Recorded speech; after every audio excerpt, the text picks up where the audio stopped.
Bem-vindo ao podcast Da Bexiga Falamos Nós. Neste segundo episódio, diagnóstico e gestão da expectativa dos doentes com bexiga hiperativa vai ser a nossa discussão.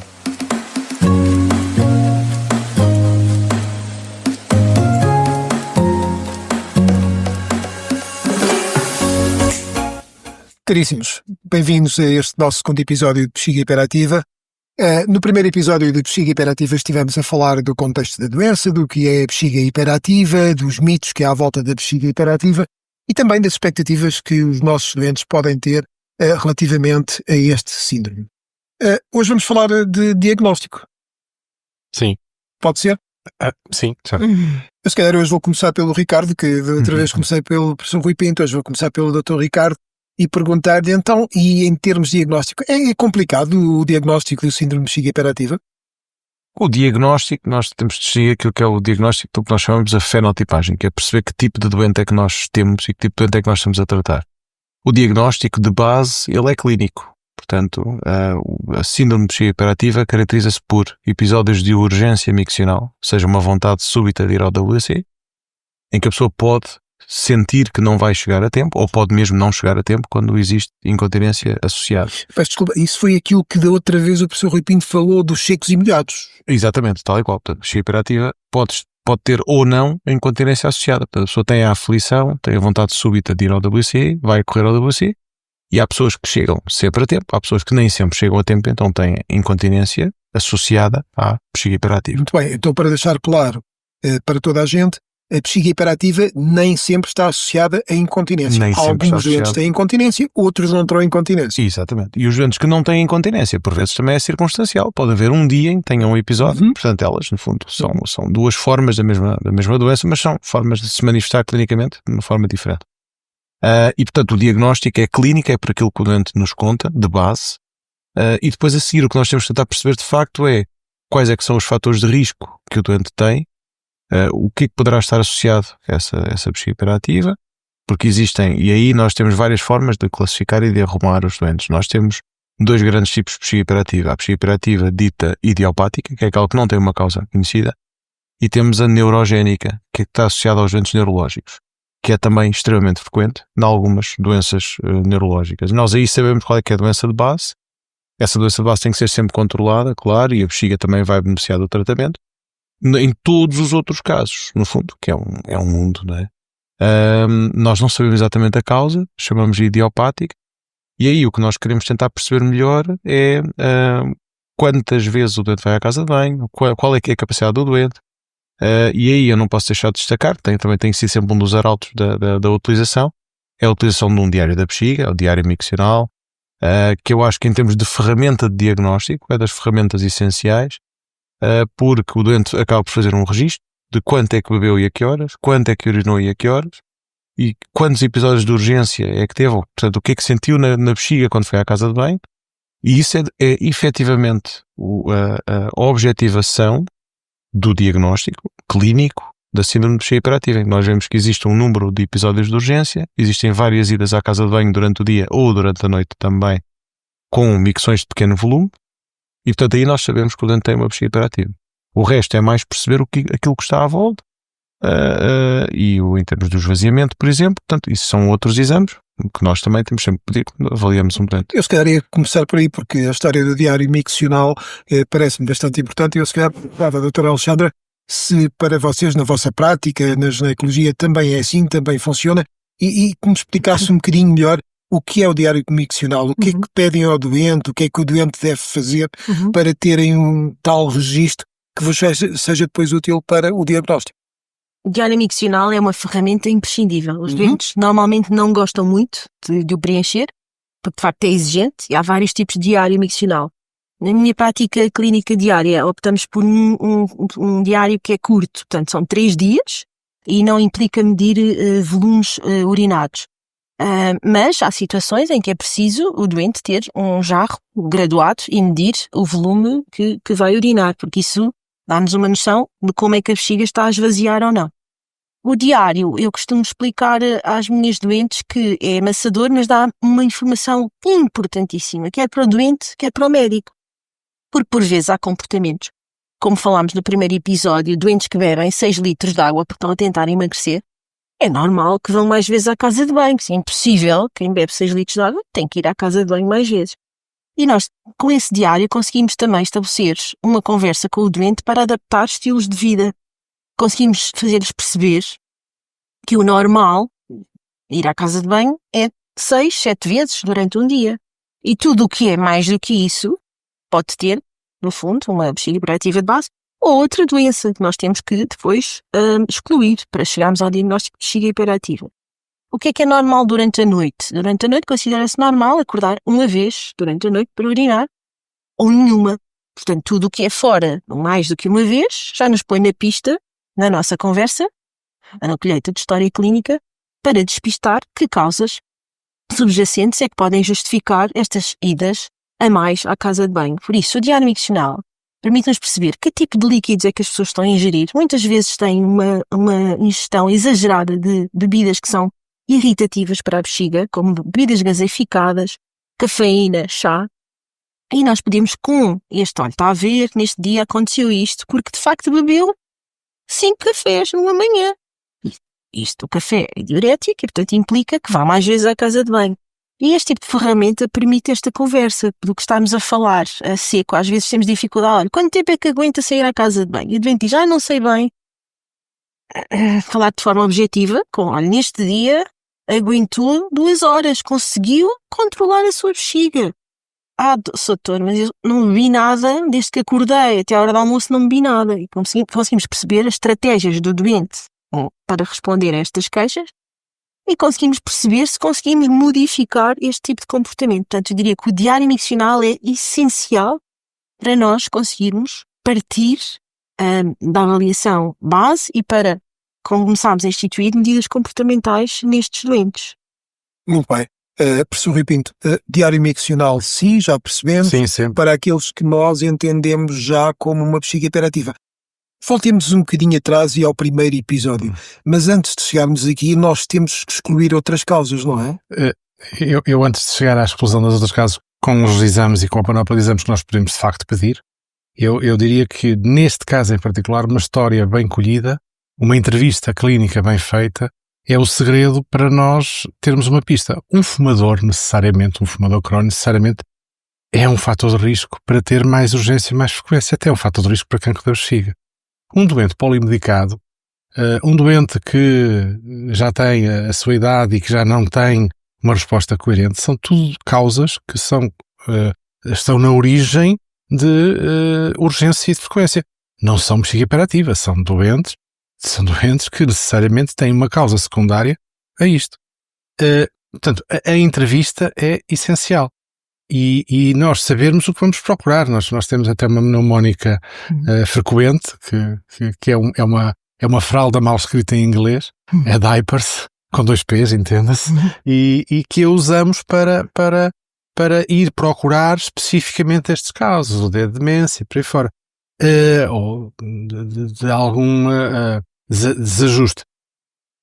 Em termos de outros exames e outras armas que nós podemos utilizar, eu acho que depois, a seguir ao mapa miccional, nós vamos fazer um estudo dirigido a doente a doente. Se nós pensamos que tem infecção urinária, temos sempre um procedimento bacteriológico. Se pensamos que poderá haver aqui um deficiente desfazimento, é óbvio que também temos que ir procurar um resíduo pós-miccional e um fluxo livre aos doentes. Uma panóplia de exames, no sentido de, acima de tudo, excluir as causas potencialmente reversíveis desta bexiga hiperativa. No final, como dizia o Ricardo, e muito bem, temos a bexiga hiperativa idiopática, da qual não tem nada associado, ou a neurogénica, que de facto é uma classe à parte em que nós temos que gerir as bexigas de uma forma muito específica em particular.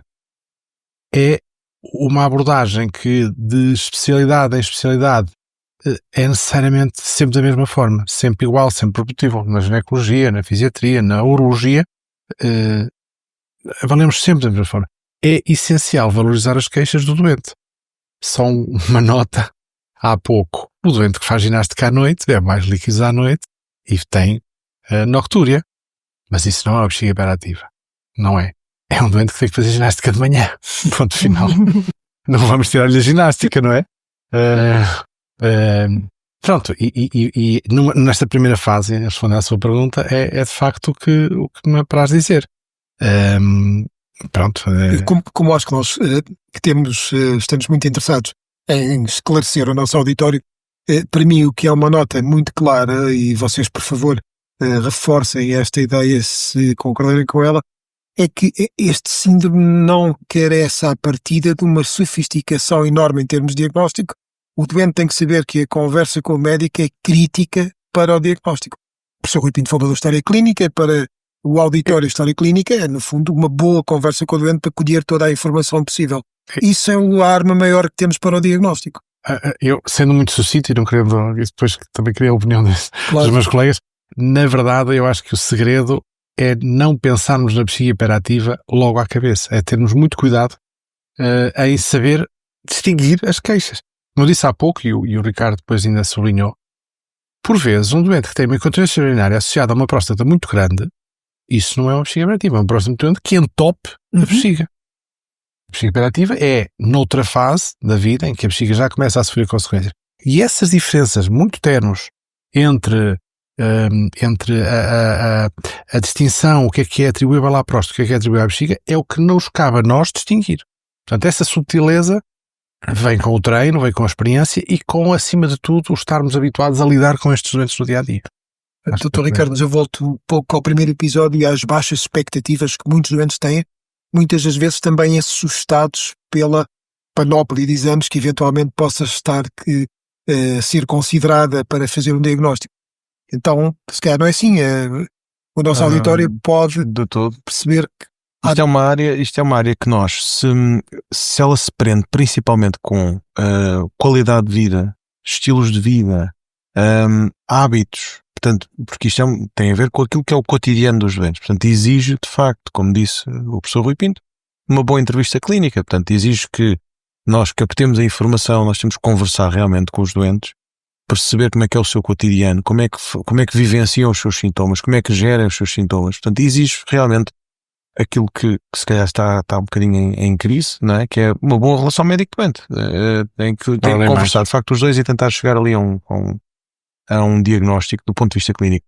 Depois, outra coisa que também deve exigir sempre é um bom exame objetivo. Ou seja, as gente, principalmente as mulheres, aí sim, os homens também, de certa forma, mas as mulheres então ainda mais importante, devem ser observadas para se perceber se existe alguma causa digamos, ginecológica para a sua sintomatologia. Se nós formos observar e uma dente tem um grande prolapso, portanto tem os órgãos pélvicos descaídos, vulgarmente, a bexiga ou o reto ou o útero, descaídos, e tem um defeito anatómico muito grande, muito visível, não é?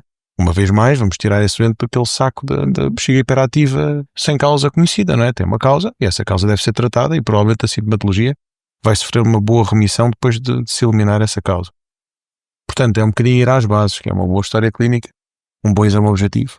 E depois, do ponto de vista de exames, é como eu digo, eu trato muito a bexiga hiperativa e eu normalmente só preciso de 2 exames. Um é o diário da bexiga, que é gratuito, e é o que o doente faz. E aí tenho que discordar com a doutora Alexandre.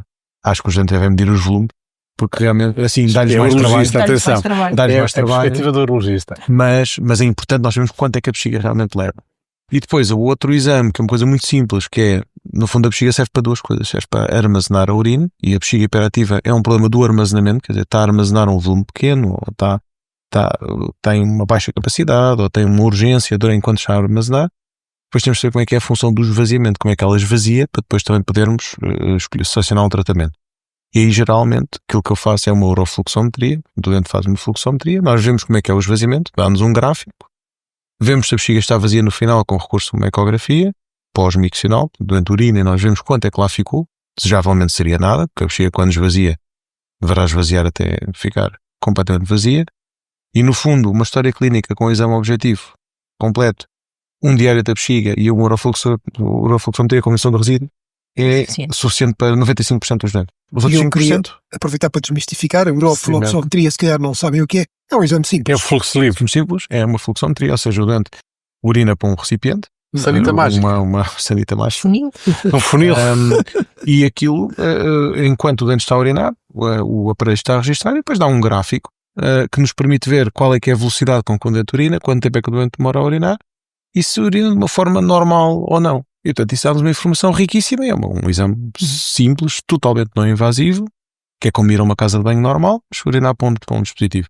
Quando nós pegamos essa informação toda, já temos uma boa ideia, se fizermos isto bem feitinho, uma boa ideia de forma não invasiva e muito simples e com poucos custos e com pouco tempo, ficamos bem com uma boa avaliação. Queria só acrescentar, quando nós passamos da história clínica para a observação de um doente, a nossa cabeça já tem como the whole picture, ou seja, eu já sei que a doente que eu vou observar tem insuficiência cardíaca congestiva e faz diuréticos ou não, tem uma cirurgia prévia e que até fez radioterapia e, portanto, se cá tem uma cistite rádica, também não é uma bexiga hiperativa.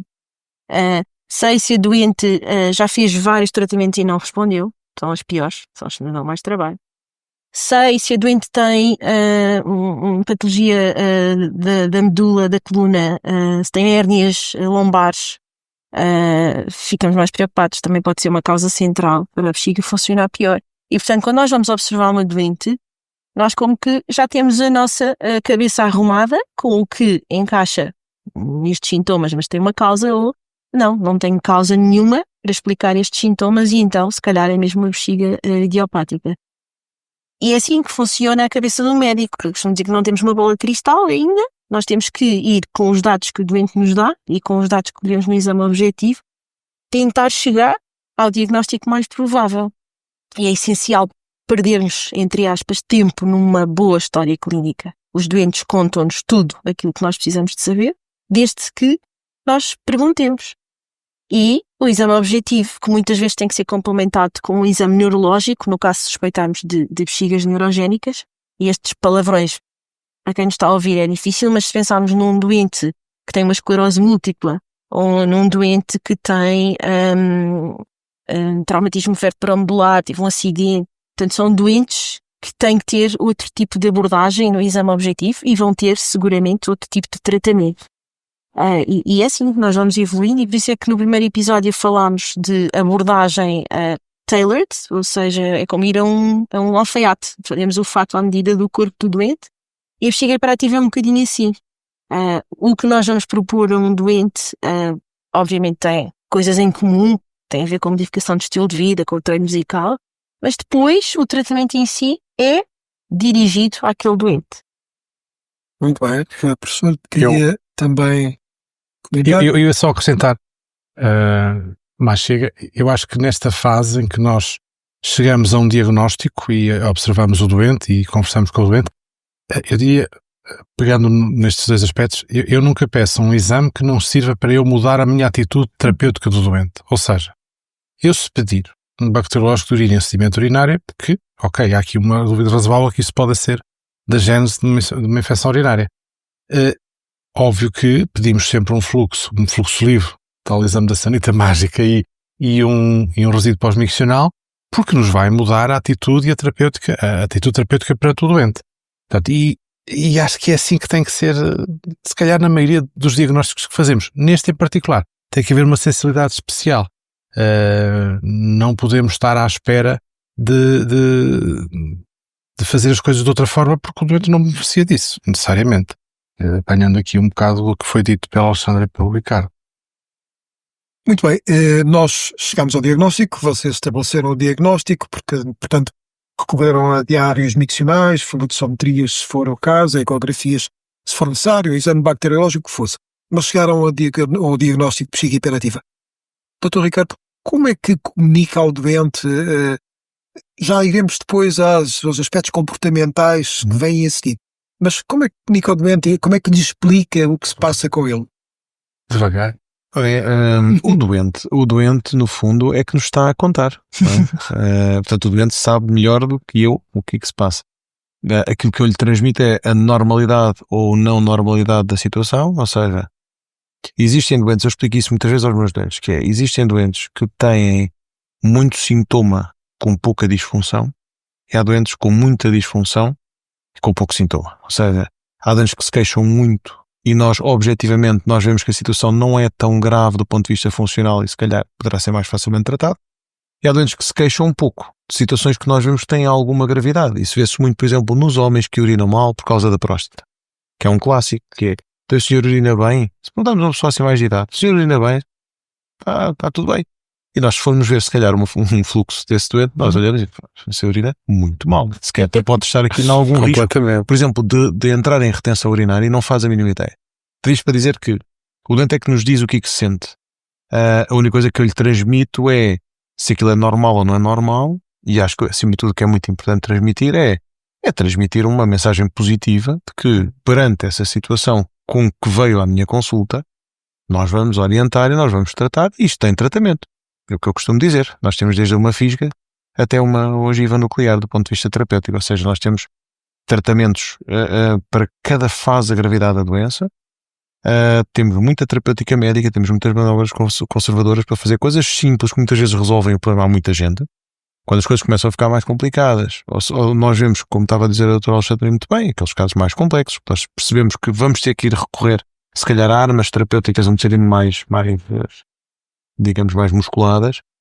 Aí nós também temos que incrementar muitas vezes o diagnóstico, não é? E é nessa altura em que nós normalmente fazemos um estudo urodinâmico, em que já não é o tal fluxo livre só da sanita mágica do professor Rui Pinto, mas é mais, portanto, nós vamos medir as pressões do aparelho urinário, vamos medir as pressões do aparelho urinário e vamos então, aí podemos ter um diagnóstico realmente mais preciso, com uma medição de pressões de uma bexiga hiperativa, seja idiopática, seja neurogénica, que normalmente nós fazemos antes de tratamentos mais invasivos, quando era uma modulação sagrada, como se mencionou no primeiro episódio. Portanto, nós aí, se calhar, o diagnóstico tem que ser, temos que ir com um pouco mais de precisão no diagnóstico e então depois podemos avançar para tratamentos mais de segunda e de terceira linha. Mas no fundo a comunicação ao doente é essa. A comunicação é: a sua situação é esta, objetivamente, e ela tem solução, tem tratamento, e vamos agora com calma percorrendo os passos que forem necessários. Doutor Alexandre, algo mais a adiantar no caso da ginecologia, no caso da mulher em particular? Não é muito diferente. Eu costumo explicar às senhoras, bexiga hiperativa pode ser um espectro. Temos bexigas hiperativas ligeiras, que até podem responder com medidas comportamentais e com reabilitação do pavimento pélvico e com uma conversa séria sobre o diário miccional. E temos as bexigas hiperativas causa neurogénica grave, difícil de manejar, em que o ginecologista sozinho não consegue resolver. E além de referenciar estes eventos para a medicina física e reabilitação, eu preciso muitas vezes do papel do urologista, e felizmente tenho o Ricardo no meu hospital, que dá resposta a estas situações, porque uma especialidade sozinha não é capaz de resolver os casos complexos. E essa é a vantagem de trabalharmos num centro com todas as valências. Porque, e como também vamos falar mais à frente, é preciso envolver outros profissionais. As doentes, se nós tivermos uma conversa, a enfermeira normalmente fala com as doentes da consulta médica. É importante esta abordagem do papel da enfermagem em termos de modificação de estilos de vida. É importante o médico reforçar estes pontos assim, porque este doente precisa de um reforço positivo ao longo do tempo, porque senão vai desistir. Pois, bem, eu vou perder peso se eu continuo na mesma. Porque é que eu tenho que ter cuidado com a minha alimentação? Porque é que eu tenho que controlar a obstipação? Normalmente as mulheres são todas obstipadas. Porque é que eu tenho que controlar a obstipação? O resto não tem nada a ver com a bexiga, mas tem. E nós temos que ir desmontando todas estas peças ao longo de, se calhar não é logo na primeira consulta conseguimos ter a conversa toda, mas ao longo do tempo é preciso ir revendo em que é que podemos melhorar este doente. É esse o papel de uma consulta multidisciplinar. E devemos todos estar a remar no mesmo sentido para o doente poder aceitar melhor a sua doença e adaptar-se e ter uma boa resposta ao tratamento. Portanto, é um espectro. Não temos doentes todos da mesma maneira. E como o Ricardo disse muito bem, há vezes que se queixam muito e têm uma disfunção que não é assim tão grave, e há vezes que não se queixam assim tanto, mas que estão em risco de ter coisas complexas que nós não podemos deixar que aconteçam. Com o risco de termos uma disfunção grave dos órgãos. E isso parece-me que já está absolutamente claro para nós. Aquilo que eu aproveitava agora para perguntar ao professor Rui Pinto, então, quais são as primeiras medidas que vocês tomam com estes doentes? Estou muito interessado em saber que chegaram ao diagnóstico, ao entendimento da situação doente, mas eu lembro-me de coisas do primeiro episódio. Alterações do sono, a sexualidade, aspectos da relação social das pessoas que têm esta patologia no trabalho, com a família. Quais são as primeiras coisas que vocês dizem a estes doentes? Eu diria que isso é, ao fim e ao cabo, a consequência do que nós vamos dizer aos doentes, perguntar aos doentes.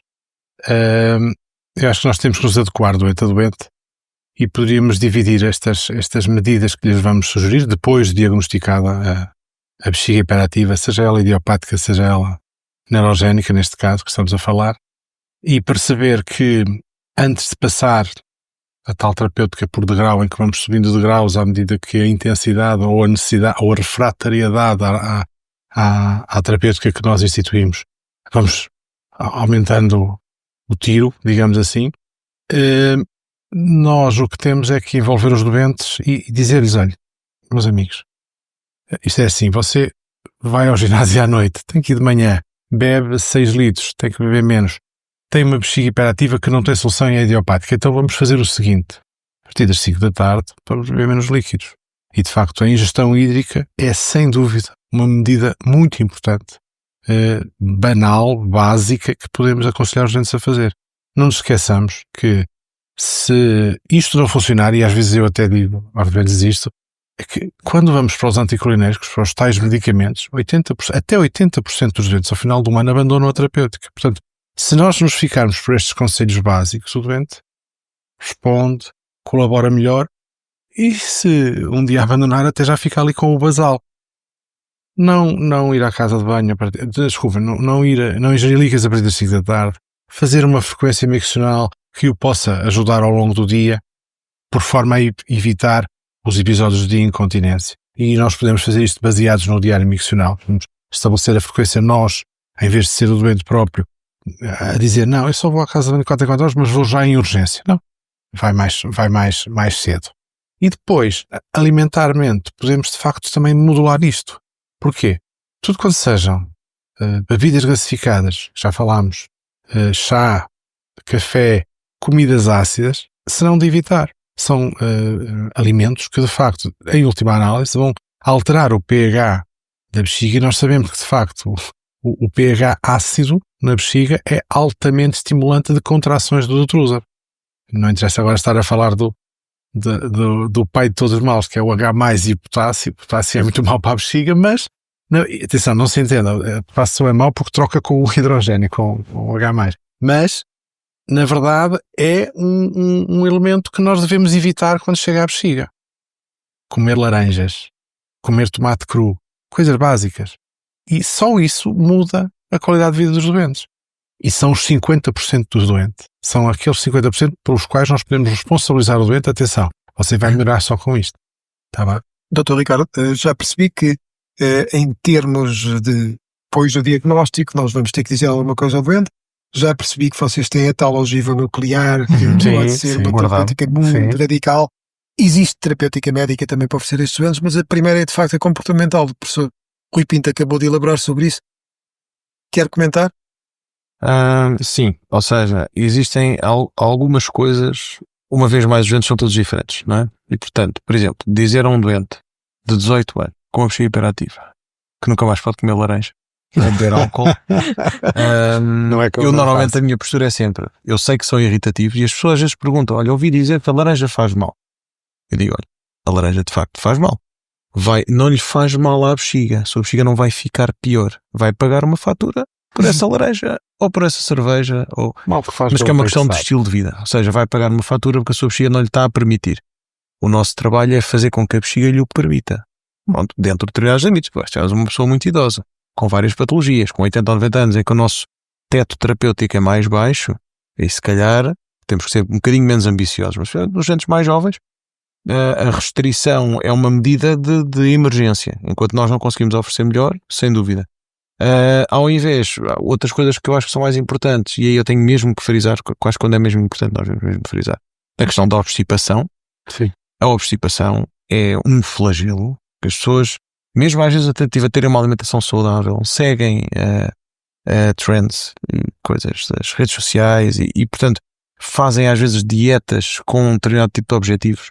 A obstipação é um problema endémico, portanto existe imensa gente com obstipação e a obstipação agrava efetivamente a bexiga hiperativa, agrava a incontinência urinária, agrava todo o tipo de disfunções pélvicas. E eu acho que essa é uma verdadeira epidemia. E, portanto, é muito importante haver uma abordagem nutricional, diria, de um ponto de vista mais global. Uma boa abordagem nutricional pode passar pela eliminação de alguns irritantes, não digo que não, mas que deve-se destinar à normalização do trânsito intestinal. Essa sim deve ser retirada da equação.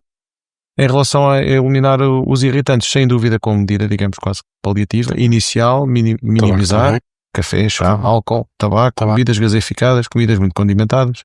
É o PEC habitual, que eu tenho isto tudo lhe faz mal. Vamos tentar para a sua bexiga a permitir uma quantidade moderada de todos esses tóxicos, mas que fazem parte da vida das pessoas. E dizendo aos doentes que é o mal que sabe pelo bem que faz, e vice-versa. Exato. Caríssimos, hoje estivemos mais dedicados ao diagnóstico. Eu creio que é justo dizer que o diagnóstico passa muito por uma boa história clínica, por um bom exame objetivo do doente e, sem dúvida, por o diário miccional. Não é assim? Para além disso, depois de termos um diagnóstico, existem medidas que devem ser implementadas, vocês acabaram agora de falar delas e concordar nelas, em que o doente terá que ter uma higiene alimentar em concordância com a sua condição, medidas relativamente simples e que devem ser geridas de acordo com o perfil do doente. No próximo episódio vamos falar de como é que vocês interagem uns com os outros entre as especialidades que colaboram com estes doentes. Portanto, aguardamos que possam estar outra vez connosco para ver mais um episódio dedicado à bexiga hiperativa. Irado. Obrigado.